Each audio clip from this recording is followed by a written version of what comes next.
बुलढाणा जिल्ह्यात गेल्या महिनाभरापासून ढगफुटी सदृश्य पावसाने शेतकऱ्यांचं प्रचंड नुकसान केलंय। कालपर्यंत बुलढाणा जिल्ह्यामध्ये 2,58,000 हेक्टरवरील शेती पिकाचं नुकसानीची नोंद झाली होती। मात्र काल आलेल्या पावसाने पुन्हा एकदा शेतकऱ्यांच्या या नुकसानीमध्ये भर घातली आहे। तब्बल 6,000 हेक्टरवरील पिके पुन्हा एकदा नासवली गेली आहे। त्यामुळे हा आकडा तब्बल 2,64,000 हेक्टरवर गेलाय आणि हा आकडा प्राथमिक अंदाज म्हणून कृषी विभागाने नोंदवलाय। खऱ्या अर्थानं बुलढाणा जिल्ह्यामध्ये खरीपाची लागवड सर्वसाधारणपणे 7 लाख हेक्टर इथपर्यंत झाली आहे। मात्र या 7 लाखापैकी 2,64,000 हेक्टरवरील पिके ढगफुटी आणि अतिवृष्टी सदृश्य पावसाने नासवली गेली आहे। त्यामुळे शेतकऱ्यांचं बुलढाणा जिल्ह्यामध्ये किती प्रमाणामध्ये नुकसान होतंय याचा अंदाज आपण बांधू शकतो।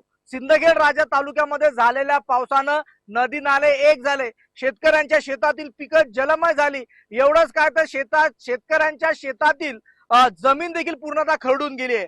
या संपूर्ण अतिवृष्टीचा फटका जो आहे सर्वाधिक पेरणी झालेल्या सोयाबीनला बसला खरा, पण त्या पाठोपाठ तो कपाशीलाही बसलाय, तुरीलाही बसलाय आणि फळबागांना देखील बसलाय। त्यामुळे इतक्या मोठ्या प्रमाणावर झालेला नुकसान आता शेतकऱ्यांनी सहन कसं करायचं हा एक मोठा प्रश्न शेतकऱ्यांपुढे उभा ठाकलाय।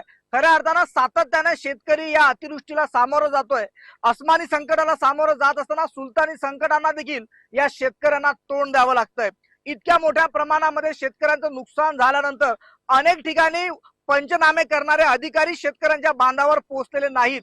त्यामुळे शेतकरी या संपूर्ण संकटांच्या सापड्यात सापडल्याचं चित्र जे आहे ते बुलढाण्यामध्ये पाहायला मिळतंय। झालेल्या नुकसानीचे तातडीने जर का पंचनामे केले नाहीत तर मोठं आर्थिक संकट बुलढाणा जिल्ह्यातील शेतकऱ्यांपुढे उभं ठाकल्याशिवाय राहणार नाहीत।